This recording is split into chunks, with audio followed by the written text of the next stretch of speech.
दोस्तों यूं तो दुनिया भर में डेली कोई ना कोई खबर ट्रेंड करती रहती है, लेकिन पिछले एक महीने से एक खबर जो सबसे ज्यादा ट्रेंड कर रही है और पिछले एक महीने से तो इतनी बड़ी खबर बन चुकी है जो हर कोई इसको हर जगह या तो पढ़ रहा है या फिर देख रहा है या फिर सुनना चाहता है। वो बात है रशिया और यूक्रेन की क्राइसिस, यानी कि जो टकराव हो रहा है रशिया और यूक्रेन का, उसके बारे में एक खबर जो अक्सर ये जानने की कोशिश कर रहे हैं लोग। दो दोस्त कैसे बने एक दूसरे के खून के प्यासे, कब और कैसे इस विवाद की शुरुआत हुई, पूरी कहानी पूरी बात हम जानेंगे इस वीडियो में। वीडियो लंबी हो सकती है, उसके लिए मैं आपसे यही कहूंगा कि वीडियो को स्किप मत कीजिएगा। हर एक पॉइंट आपके साथ क्लियर रखूंगा और पूरा मसला एक ही वीडियो में सुलझाने की कोशिश करूंगा। ऐसी ही वीडियोस के लिए चैनल को सब्सक्राइब कर लो। हाँ, अब सबसे पहले हम ये जानते हैं कि दोस्तों कि यूक्रेन के बारे में आपको पता होगा कि यूक्रेन पहले सोवियत संघ का ही पार्ट था, यूएसएसआर जिसे कहा जाता था। यूएसएसआर दोस्तों 12 से 13 देशों का एक समूह था जिसमें कई सारे देश आते थे। उसके बाद 1990-1991 में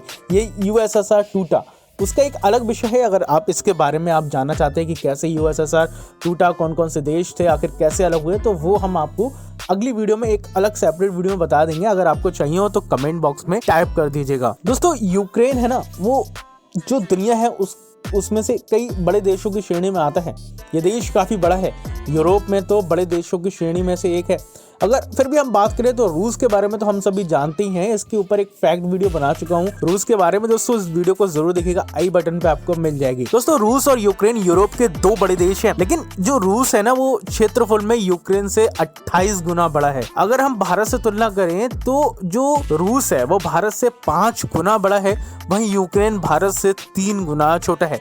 जनसंख्या के मामले में भी रूस दोस्तों यूक्रेन से कहीं आगे है। अगर हम रूस की इस समय की बात करें, जनसंख्या है वो लगभग 14 करोड़ के आसपास पड़ती है, वहीं यूक्रेन की जनसंख्या 4 करोड़ के आसपास है लगभग। ज्यादा परफेक्ट चाहिए तो आप सर्च कर सकते हैं। दोनों देशों में 1990 के बाद से ही आपस में दोस्ती देखी गई थी, लेकिन आखिर धीरे धीरे कैसे आज इतनी बड़ी नौबत आ गई कि दो पड़ोसी जो इतने अच्छे दोस्त थे वो एक दूसरे के खून के प्यासे बन चुके हैं। लेकिन उससे पहले हम ये बात करते हैं कि आखिर जो लड़ाई हो रही है उसमें मिलिट्री पावर में रूस और यूक्रेन आपस में दोनों कितने अलग अलग दिखते हैं।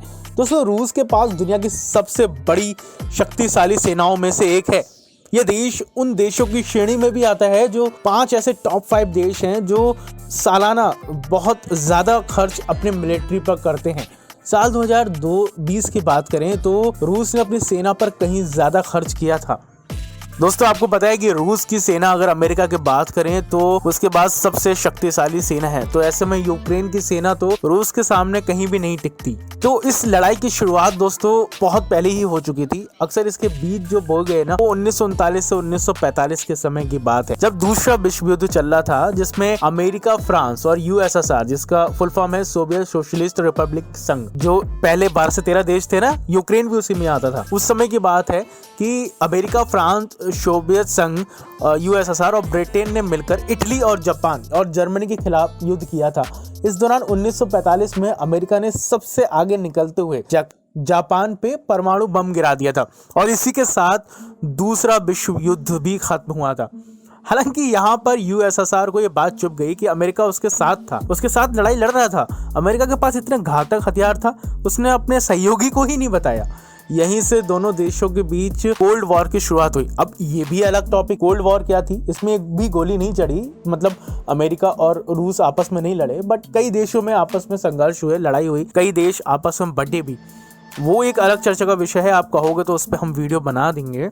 दोस्तों यूएसएसआर में लगभग 12 से 13 देश थे जिसमें ये यूएसएसआर संघ का हिस्सा थे। तो 1990 में ये आपस में टूट गए। इस समय एक नाटो का भी जन्म होता है, जिसमें शुरुआत में तो कम देश थे, लेकिन आज की डेट ये है कि इसमें 30 देश हैं। दोस्तों ये नाटो है ना वो धीरे धीरे काफी बढ़ता गया और आलम यह है कि रूस के 3 पड़ोसी देश हैं वो नाटो के सदस्य हैं। अब नाटो का जन्म ही इसलिए हुआ था कि वो यूएसएसआर या रूस को रोक सके। तो अब भला आप सोचो कि रूस का कितने करीब है यूक्रेन, इतना बड़ा देश है, बिल्कुल रूस से लगता है। तो अब ऐसे में यूक्रेन कह रहा है कि मुझको नाटो में शामिल होना है।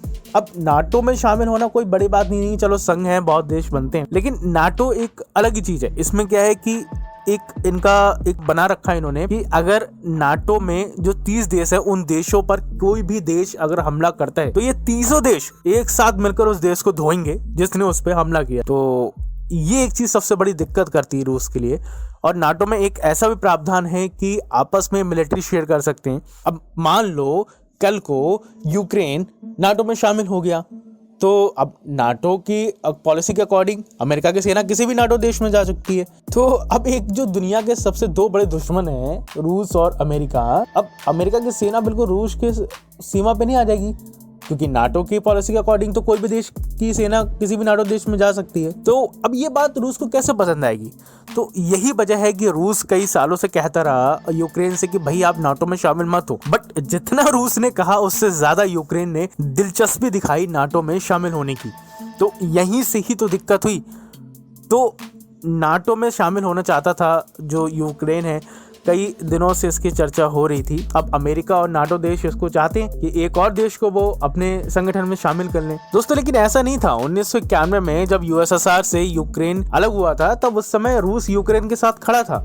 लेकिन इस बात का विवाद तब शुरू हुआ जब साल 2014 में यूक्रेन के एक हिस्से को, जिसे क्रीमिया के नाम से जाना जाता है, उस पर हमला कर दिया रूस ने और उसे अपने रूस में शामिल कर लिया। ये मैप पे आप देख सकते हो कि क्रीमिया आपको दिख जाएगा कहाँ पर है। ये यूक्रेन का पार्ट था और यूक्रेन को लगा कि अगर वो नाटो का सदस्य बन जाता है तो रूस उस पर फिर कभी हमला नहीं करेगा, क्योंकि पॉलिसी के अकॉर्डिंग अगर मान लो यूक्रेन पार्ट बन जाता है नाटो का तो यूक्रेन पर अगर हमला होगा तो ये 30 देश उस देश को धोएंगे जिसने यूक्रेन पर हमला किया था। तो यूक्रेन को अपनी सेफ्टी लगा कि वो नाटो में शामिल हो जाता है तो उसे एक जो बड़ा थ्रेट है ना रूस से, वो बच जाएगा, उस पर कभी हमला नहीं कर पाएगा। अब रूस की बात करी जाए तो कई पक्ष ऐसे हैं जो दलील देते हैं कि रूस यहाँ पर एक तीर से दो निशाने साध रहा है। वो एक तरफ तो यूक्रेन को नाटो से दूर रखना चाहता है ताकि वो भविष्य में कभी भी उसके खिलाफ खड़े होने की ताकत ना जुटा सके, वहीं दूसरी तरफ वो यूक्रेन की सीमा पर तनाव पैदा करके अमेरिका के साथ अन्य पश्चिमी देशों के द्वारा जो उस पर प्रतिबंध लगाए गए हैं, सैंक्शन लगाए गए हैं, उनको भी हटाना चाहता है। अब अगर हम यूक्रेन की जनता की बात करें तो दोस्तों जनता में दोनों तरफ से अलग अलग चीजें हैं।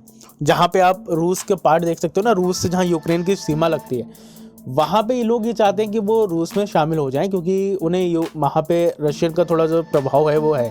लेकिन दूसरी तरफ कुछ लोग ऐसे भी हैं जो ये चाहते हैं कि यूक्रेन यूरोपियन यूनियन में शामिल हो, साथ में नाटो के साथ हाथ भी मिला ले। अब यूक्रेन की जो ये बात है ना दोस्तों, ये ऐसा नहीं कि अभी पिछली गवर्नमेंट के साथ ही यूक्रेन की जो शामिल करी नाटो में होने की बात कर रहा है, इससे पहले ही बात हो चुकी है। 1997 में यूक्रेन नाटो का कमीशन बनाया गया था जिसमें यूक्रेन जो नाटो है उसके साथ पार्टनर बन सके, इसकी तैयारी की गई थी।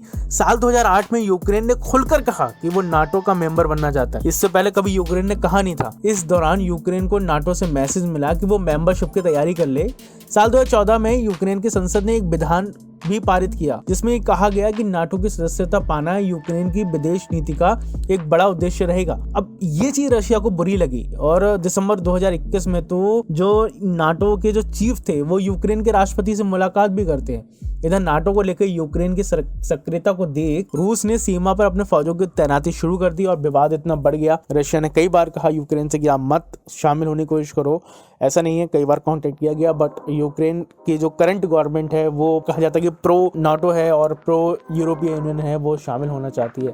तो यहाँ पर आप देखो तो रूस का सिंपल कहना ये है, या आप समझ सकते हो रूस क्यों हमला कर रहा है यूक्रेन पे, क्योंकि अगर आज उसने ये ऐसा नहीं किया तो यहाँ पे नाटो की सेना आ जाएगी और कभी यूक्रेन में अमेरिका की सेना आ जाएगी। तो फिर जो एक कहते हैं ना दो दुश्मन है एक दूसरे के, वो बिल्कुल इतने पास आ जाएंगे। तो ऐसी वीडियोस पाने के लिए यार चैनल को सब्सक्राइब कर लो, इंस्टाग्राम पे फॉलो कर लो, देखो आईडी आपको दिख रही होगी, वहाँ पे आपको लेटेस्ट अपडेट मिलता रहेगा। मिलेंगे दोस्तों अगली वीडियो में, अपना बहुत बहुत ख्याल रखिएगा। जय हिंद, वंदे मातरम।